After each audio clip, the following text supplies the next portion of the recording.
Hi there. I'm Priscilla, a penguin who loves to waddle, giggle, and tell stories.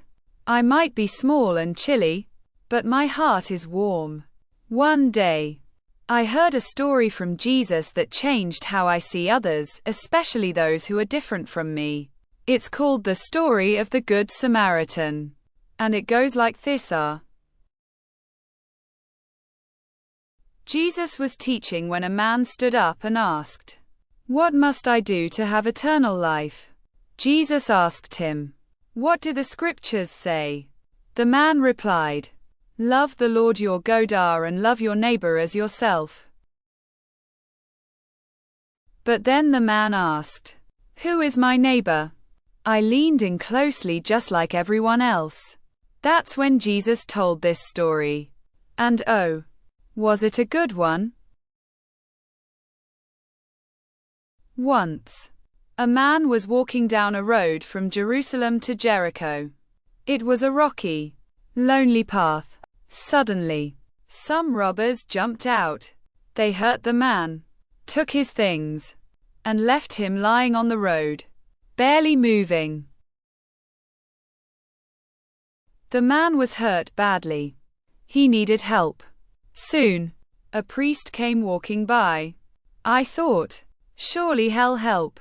But the priest looked and walked right past. Next, a Levite came. He was another religious man. He got a little closer, but then hurried off too. I flapped my wings in frustration. Two people both who knew better had left the poor man behind. Then someone else came along. He was a Samaritan. Back then, Samaritans and Jews didn't get along. They were from different places and didn't usually help each other. But this Samaritan, he stopped. He felt sad for the man. He knelt down, cleaned his wounds, and gently helped him up. He wrapped him in cloth and set him on his donkey. I waddled closer in my mind, picturing it. The Samaritan walked beside the donkey all the way to a small inn.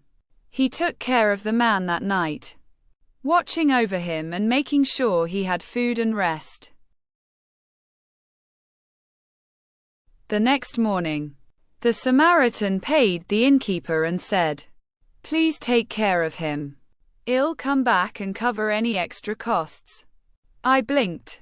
That was real kindness, not just words, but action. When Jesus finished the story, he asked, "Which of these three do you think was a neighbor to the man who was hurt?" The man replied, "The one who showed him mercy." Jesus smiled and said, "Go and do the same."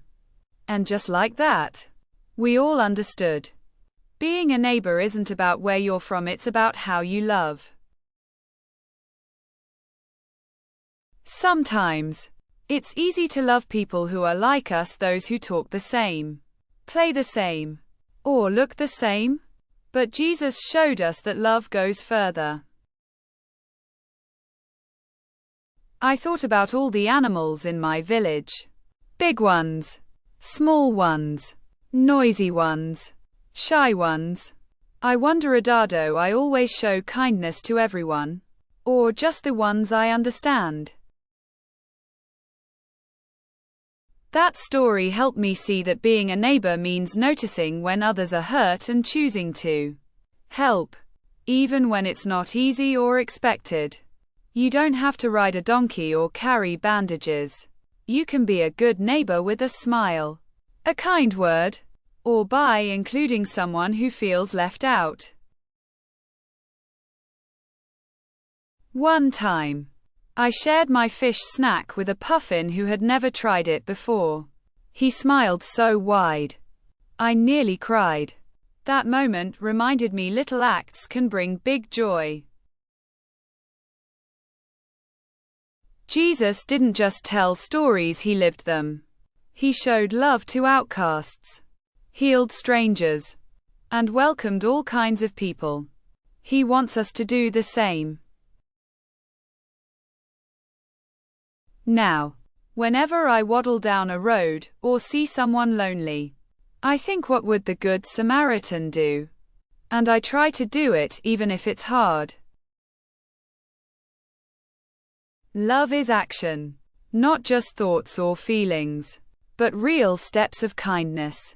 You don't have to be perfect, you just have to care. So next time you see someone in need, don't wait for someone else to help. Be the one who stops. Be the neighbor who loves with mercy. Thanks for listening to my story. I hope it helps you see that you can be a neighbor every day wherever you go. And whoever you meet. We may be different, but love makes us the same. And when we choose kindness, we shine like stars in a dark world. Key takeaway: being a good neighbor means showing kindness to everyone, even when it's unexpected. Bible verse: love your neighbor as yourself. A Luke 10:27 NIV.